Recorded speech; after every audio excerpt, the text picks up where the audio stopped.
Al Amin Librairie, vente de matériel infographique, bureautique. Eh bien, population de la Casamance, Kalouna et Fogny, sans oublier la Haute-Casamance, de Kolda à Sédhiou à Ziguinchor, seen njàqare jeex na lépp lu jëm ci matériel bureautique, lépp lu jëm ci école, lépp lu jëm ci entreprise ngeen soxla ko, dem leen Al Amin Librairie. Al Amin Librairie njëg yu yomb te baax mu ngi nekk fii nga xamante ne moom mooy marché bu Bignona. yow mi nga xamante ne da nga yor sa entreprise nee naa leen lépp loo soxla ci bureautique demal Al Amin Librairie dawal gaaw ñoo ngi dem seeti Al Amin Librairie yomb te baax ndax Casamance moom mooy seen sac Al Amin da leen yombal lépp soo composé le 77 109 18 18 77 109 18 18 Al Amin Librairie yomb te wóor. Bonjour chers téléspectateurs, bienvenue dans votre télé digitale Bignona TV, la première télévision digitale ici en Casamance, avec votre émission Carrefour de l'éducation et de la formation professionnelle. Alors aujourd'hui nous sommes à l'école Didactica de Bignona, accompagnés de notre professeur M. Abdourahmane Mané et aussi du censeur de l'école Didactica. M. Abdourahmane Mané, bonsoir. Bonsoir Mariama, bonsoir à tous vos téléspectateurs à travers Bignona, à travers le Sénégal et à travers le monde. Et merci à vous aussi d'être présents avec votre équipe pour cette initiative Bignona TV qui permettra à coup sûr à Bignona de rayonner à travers le monde, à travers les zones. Voilà. Merci beaucoup M. Abdourahmane Mané. Alors, chers téléspectateurs, aujourd'hui nous allons discuter sur un sujet très important s'agissant du comportement des élèves dans les établissements. Alors, M. Mané, ma première question sera d'abord, quel est le comportement que doit avoir un élève, hormis avant d'arriver à l'établissement? Merci. Une question qui est d'actualité. Si l'on écoute l'actualité, on se rend compte que l'école est souvent perturbée par des crises. Donc le comportement de l'élève, c'est à peu près le comportement du citoyen. Donc, puisque l'école est le prolongement un peu de la société. Donc tout ce qu'on défend normalement dans la société, l'on défend cela au niveau de l'école. Et il y a un penseur qui disait que pour savoir si un comportement est bon, pour mesurer le bon et le mauvais comportement, il faut se dire, si tout le monde le fait, qu'est-ce que ça allait donner? Si ça donne l'anarchie, ça veut dire que c'est un mauvais comportement. Si ça permet d'améliorer la société, donc c'est un bon comportement. Donc en un mot, le comportement de l'élève dans la société, c'est aussi le comportement, ça doit être le même comportement à l'école, puisque l'école est une sorte de résumé de la société. Dans la société, il y a des règles. Il y a des règles qui régissent les rapports entre les hommes. Au niveau de l'école aussi, on a essayé de résumer ces règles à travers ce qu'on appelle le règlement intérieur. Donc, le règlement intérieur fixe le comportement de l'élève par rapport à l'assiduité, par rapport au respect. Et lorsque je parle de respect, ce n'est pas seulement respect vis-à-vis de l'administration, mais c'est le respect vis-à-vis de ses camarades, le respect vis-à-vis des professeurs, le respect vis-à-vis de tout ce qui gravite autour de l'école. Merci beaucoup, M. Mané, pour cette très belle réponse. Alors, la deuxième sera, que doit jouer le professeur en tant que représentant, je dirais bien, des élèves dans sa salle de classe? Voilà, à l'école, il n'existe pas que des élèves, il existe aussi des professeurs, il existe l'administration. L'enseignant qui est au niveau de sa classe, le professeur qui est à l'intérieur de l'école doit avoir un comportement multiple, c'est-à-dire ça doit être un comportement d'enseignant. L'enseignant, c'est celui qui a une connaissance, qui est chargé de donner la connaissance à d'autres personnes. Mais au-delà de ce rôle d'enseignant, au-delà de ce rôle de passeur de connaissances, ça doit être aussi un éducateur. Puisqu'on parle même de l'éducation nationale. On n'a pas dit le ministère de l'enseignement national, on a parlé de l'éducation nationale. Donc l'enseignement passe inévitablement par l'éducation. Et le comportement de l'enseignant, ça doit être un comportement de modèle. L'enseignant doit se dire que l'élève me considère comme une référence. Vous savez comme moi que tu as été élève avant d'être maintenant étudiante. Mais tu sais que parfois il y a de ces professeurs qui sont pris comme modèle. L'élève s'identifie à l'enseignant. Il essaie de l'imiter par rapport à sa manière de faire, par rapport même parfois à sa manière de s'habiller, de parler, maintenant par rapport à son comportement de manière générale. Donc l'enseignant doit être un modèle. Sur tous les plans, ça doit être un modèle, ça doit être un père. Ce n'est pas l'âge qui détermine la responsabilité. Même s'il est de la même génération, il doit être un père, il doit être un grand frère, il doit être une grande sœur. Il peut aussi être un ami, même si certains me diront non, on ne peut pas. Élève de Mbok, disent les gens. Mais j'ai dit, ça dépend du type d'élève. Donc l'élève doit se sentir à l'aise, il doit se sentir comme dans la société. C'est comme si tu me dis, le père, au niveau de sa famille, doit jouer le rôle de l'autorité jusqu'à devenir un père renfrogné, toujours en colère, qui incarne seulement l'autorité. Un père peut être un confident pour ses enfants. Donc l'enseignant doit se dire, je suis payé pour que cet enfant-là qu'on m'a mis entre les mains réussisse. Puisque d'autres l'ont fait avec moi, il faut que je parvienne à, même si l'élève, parfois, il est jeune, il peut avoir un comportement, on ne doit pas se décourager. On peut sanctionner, mais dans la bienveillance. Donc, a priori, on se dit, je viens pour aider. Et que tous les élèves ont de très bons comportements, et c'est ça qui fera qu'ils vont réussir. Maintenant, il y a de ces comportements, peut-être qu'il peut pousser le professeur dans ses derniers retranchements, à se décourager ou à se comporter d'une manière peut-être pas du tout souhaitable. Maintenant, c'est un peu aussi le métier, l'expérience fera que de plus en plus, tu te sentiras beaucoup plus responsable. Donc, c'est vrai, souvent, je ne jette pas de la pierre au niveau des jeunes collègues, mais parfois, c'est très difficile pour un collègue qui vient de débuter d'avoir un comportement, je vais dire, où il n'y a pas de crise entre les élèves. Ça se comprend. Mais monsieur Man, excusez-moi, des fois, on voit des professeurs qui sont très rigoureux en classe et tu es très rigoureux jusqu'à ce que les élèves te comprennent mal. Ils ont du mal à se concentrer à ton cours. Peut-être ils ont peur ou bien quelque chose de ce genre. Donc, qu'est-ce que vous dites à ces professeurs? Est-ce normal, cette situation? Mais chacun a sa personnalité. Parfois, ce que l'on considère comme étant de la méchanceté, c'est une certaine rigueur. Voilà, parce que le Wolof dit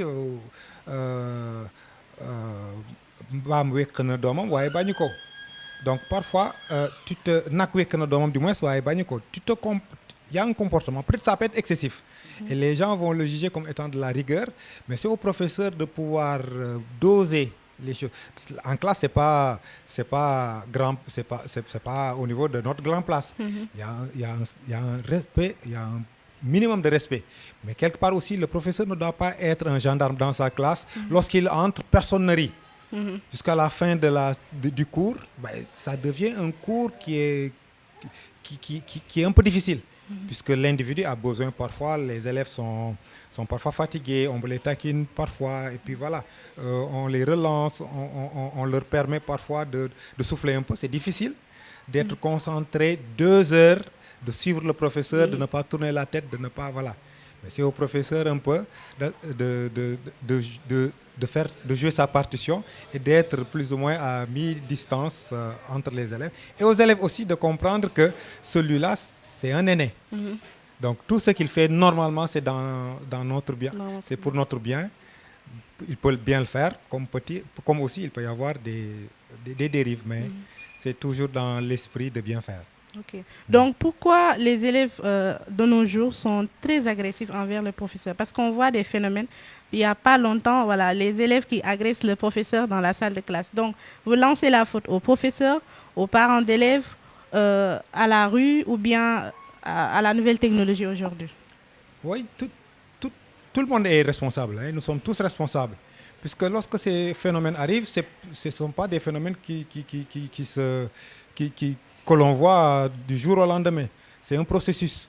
Donc, d'abord, il y a la démotivation. Je pense un élève qui dit, moi, l'école est pour moi un moyen de réussite, il aura un certain comportement. Je pense qu'il ne va pas jusqu'à agresser un professeur. L'actualité nous parle parfois de professeurs qui sont agressés, de professeurs aussi qui agressent des élèves. Voilà, tout le monde est responsable. Hein. Tout le monde est responsable. Au niveau de l'administration, au niveau des professeurs.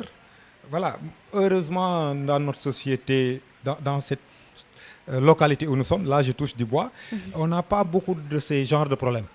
Puisqu'on le sait, en Casamance, de manière générale, souvent les élèves ont un respect pour l'aîné de manière générale et pour le professeur plus particulièrement. Mais parfois, il peut arriver de ces comportements, surtout de la part des élèves. Il y a les réseaux sociaux. Parce que les réseaux sociaux te mettent en contact avec une réalité qui est très différente de notre manière de voir. Donc, pas plus tard que quelques jours, il y a un élève, mais lorsque j'ai entendu l'âge de l'élève, je pense que c'est 6 ans ou 7 ans, qui a sorti une arme et tiré. Là, j'ai dit, je suis en train de rêver. Mais lorsque les gens sont en contact de cette réalité-là, j'ai dit, on n'aurait même pas compris qu'un élève de 15 ans ou de 20 ans le fasse, mais un élève de l'élémentaire le faire. Voilà. Vous voyez, cette information, elle est connue de tout le monde. Donc, parfois, il peut arriver que l'élève, par mimétisme, par imitation, essaie de reproduire des choses qu'il voit dans les films, en oubliant que parfois, les films, on exagère les réalités. Dans les films, on exagère des réalités. Ce ne sont pas parfois des faits réels. On les exagère, donc il copie. Le parent aussi, souvent, il se met du côté de l'élève. Donc, le professeur m'a fait ceci, donc tu viens pour dire, je vais lui montrer qu'il n'est pas le maître du monde. Donc, alors que l'élève peut avoir raison, comme il peut ne pas avoir raison. Donc, le parent aussi, il est responsable. Il doit donner plus de crédit à l'enseignant. Il doit surtout dialoguer avec l'enseignant. Il y a un problème, on va voir l'enseignant pour lui dire comment ça. De notre temps, le professeur, ton maître à l'école primaire, il te tapait, mais tu n'osais pas venir dire à ton parent, le professeur m'a tapé. Ouais. Ou il y a des professeurs même qui tapaient des élèves. Je ne vais pas citer de collège, mais il y a des collèges où jusqu'à présent, voilà. Mais les parents comprennent que le professeur le fait pour le bien de l'élève, les élèves de 6e, des élèves de 5e. Mais aujourd'hui, souvent, il y a une incompréhension de la part des élèves, de la part des parents, de la part aussi des enseignants, qui parfois peuvent avoir un comportement qui peut être agressif, c'est vrai.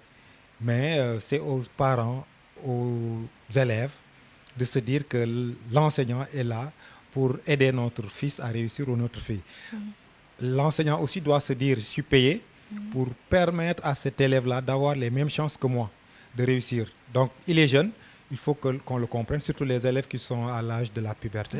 Parfois, il y a des crises. Donc, il faudrait prendre beaucoup de recul et dialoguer. Ne pas hésiter à essayer de comprendre le comportement d'un enfant. Pourquoi pas ne pas essayer de contacter ses parents, voir son environnement, parce que certains comportements se justifient par des facteurs qui n'ont rien de pédagogique. C'est des facteurs hors de l'école, c'est des facteurs hors de la classe.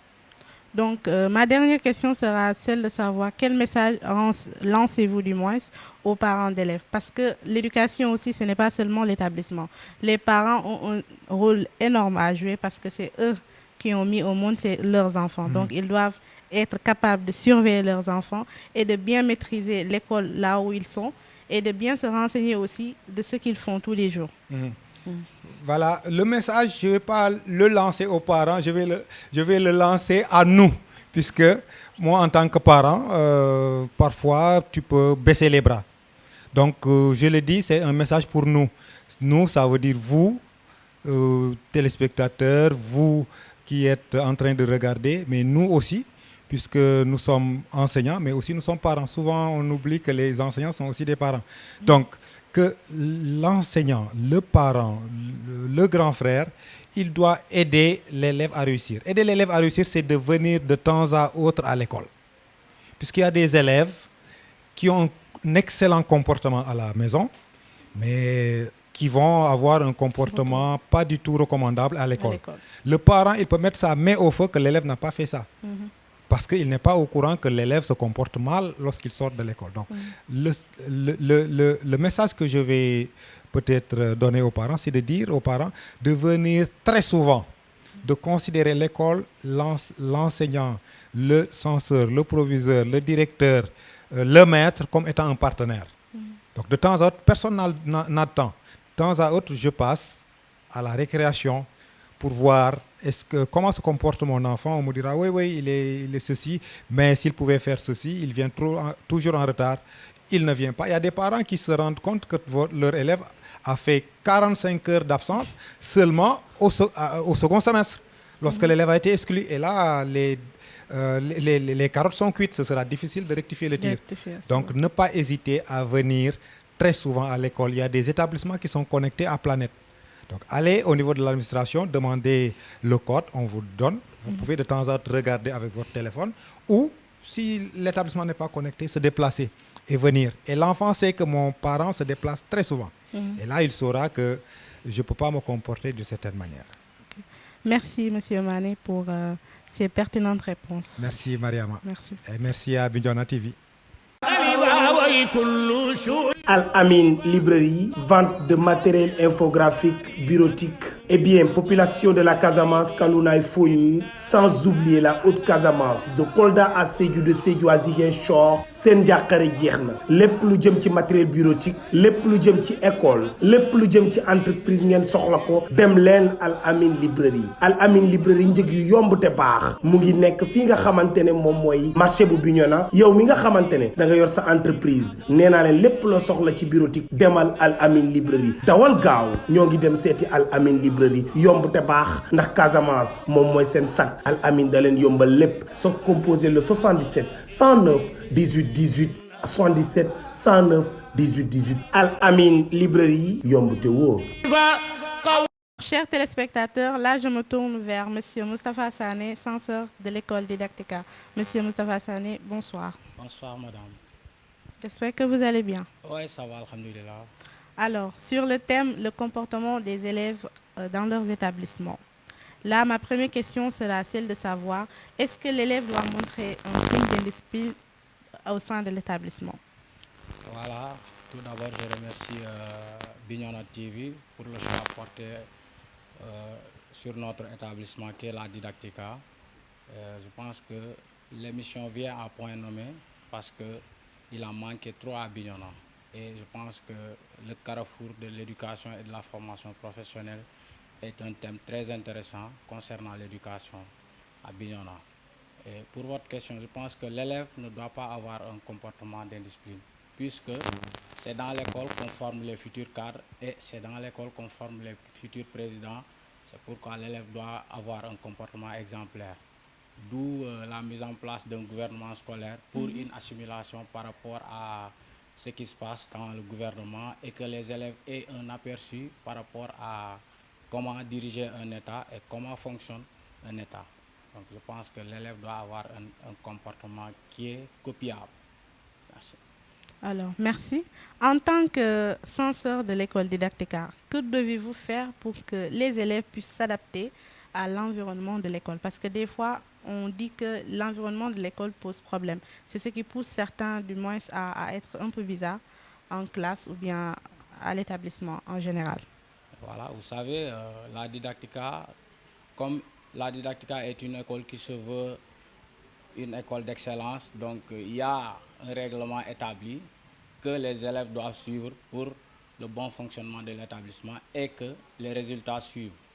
Donc, ce qui dit que chaque élève a un carnet de liaison où est mentionné chaque comportement qu'il fait, les devoirs, les retards, les absences et tout ce qu'ils font dans l'école pendant la semaine. Donc c'est pour dire que la didactique a pris les mesures pour empêcher les élèves de faire ce qu'ils veulent à l'école. Alors, merci beaucoup pour cette réponse. Alors, pensez-vous aussi que les parents aussi ont un rôle très important à jouer pour que les enfants aussi puissent s'adapter aussi à l'environnement de l'école? Parce qu'on voit que des fois, les élèves font le choix entre le privé et le public. Bon, qu'est-ce que vous, votre privé ici, qu'est-ce que vous proposez aux élèves? Parce que des fois, si les élèves ont tendance à venir ici au privé, c'est parce qu'ils ont vu quelque chose ici. Bon, vous savez, il y a des élèves qui se disent que, bon, une fois exclus dans l'école publique, ils se donnent le temps d'aller dans l'école privée parce qu'ils se croient tout permis dans une école privée. Alors que la Didactica fait tout sauf permettre aux élèves de faire ce qu'ils veulent. Puisqu'il y a un règlement intérieur qui édicte tout ce qui se passe dans l'école et que les élèves sont obligés de se conformer à ce règlement intérieur. Et les parents aussi, que nous sommes censés parler à nos enfants à la maison parce que, bien vrai qu'on éduque nos enfants à la maison, mais une fois au dehors, les enfants ont tendance à prendre leur propre éducation de la rue pour l'amener à l'école. Donc, c'est difficile parce que chaque élève vient avec son comportement et que nous sommes censés les accueillir par rapport à ce qu'ils viennent et que chaque élève qui vient avec son comportement, nous sommes censés l'accueillir, parler avec l'élève, essayer de le conscientiser pour lui dire que vous êtes là pour réussir et vous n'êtes pas là pour jouer. Et il faut que ces élèves-là sachent que leurs parents sont en train de débourser des sommes pour leur éducation. Donc, il va falloir qu'ils honorent leurs parents par rapport à ce qui se passe. Parce que payer chaque fin du mois 6 000 francs, 8 000 francs pour une mensualité, alors que la vie est chère actuellement, donc cet argent peut servir à autre chose. Donc ces élèves-là doivent être conscientisés pour qu'ils sachent que les parents se sont sacrifiés pour leur éducation, donc ils doivent faire des efforts pour rendre la monnaie de leurs pièces. Voilà. Alors, merci. Pensez-vous aussi que les élèves n'exagèrent pas aussi parfois? Parce que des fois, ce n'est pas le milieu scolaire aussi seulement. Des fois, ça peut être la rue. Des fois, ça peut être l'influence des camarades. Des fois aussi, ça peut être le professeur. Des fois, ça pourrait être vous-même, vous les censeurs. Donc, qu'en pensez-vous? D'accord. Là, par contre, je peux dire que les élèves, parfois le mauvais compagnonnage leur pousse à avoir des comportements bizarres à l'école. Par exemple, un élève qui fréquente des bandits ou des soulards dans le coin, là, qui vient à l'école essayer de répéter ces choses-là, alors que l'école n'est pas un milieu propice pour ces genres de pratiques. Donc, c'est quelque chose qui fait défaut parfois pour les élèves qui veulent associer études et banditisme ou études et vandalisme. Donc, pour dire que le milieu scolaire est un milieu qui forme des cadres et nous ne sommes pas censés abriter des bandits, puisque la Didactica est une école qui est vouée de l'excellence. Donc, pour dire que les professeurs aussi sont en train de faire de leur mieux par rapport à la formation des élèves, et la Didactica se prend le soin de sélectionner parmi les meilleurs professeurs de Bignona pour que les résultats suivent. Okay. D'accord. Alors, la dernière question sera celle de savoir quel message lancez-vous aux responsables des écoles, parce que vous êtes aussi les acteurs les plus visibles dans l'établissement. Vous êtes censés organiser l'établissement de telle sorte que chaque élève qui vient, ou bien chaque parent d'élève qui vient à cette école, voilà, son esprit sera calme. Voilà, vous savez, nous sommes une école privée, mais une école privée, je dirais, pas comme les autres, puisque on a mis en place une façon de suivi de chaque élève qui permettra aux parents de savoir ce que font leurs enfants à l'école, puisque chaque élève a un carnet de liaison et que le parent est censé savoir ce que l'élève fait durant la semaine, puisque chaque devoir aussi est mentionné. Et si l'élève est retardataire, c'est mentionné dans le carnet de liaison. Si l'élève aussi est absentéiste, aussi c'est mentionné dans le carnet de liaison. C'est juste pour dire que tout ça, ce sont des méthodes de pousser l'école vers l'excellence. Et qu'on a un chef d'établissement qui vraiment, si on ne le connaît pas, on entend son nom partout dans Bignona pour le service rendu à Bignona. Donc c'est un monsieur qui nous exhorte à travailler dans la rigueur et la persévérance. Donc pour dire que la Didactica en tout cas est une école qui se veut vraiment former des cadres pour un futur Sénégal meilleur. Okay. Merci, Monsieur Moustapha Sané, pour ces très belles réponses. Alors, chers téléspectateurs, n'hésitez surtout pas à venir inscrire vos enfants à l'école Didactica parce que c'est une école d'excellence. Et chers parents, veillez à regarder vos enfants, ce qu'ils font chaque fois. Et chers professeurs, ne soyez toujours pas rigoureux en classe. Et aussi aux chefs d'établissement, établissez des règles qui pourront être applicables à tout le monde et veillez au bon fonctionnement de vos établissements. Ceci met fin à notre émission Carrefour de l'éducation et de la formation professionnelle. Chers téléspectateurs, n'oubliez surtout pas de vous abonner sur nos pages Facebook, Twitter, TikTok, YouTube et Instagram. Bignona TV, la télévision informée pour instruire et construire la télé par le portable.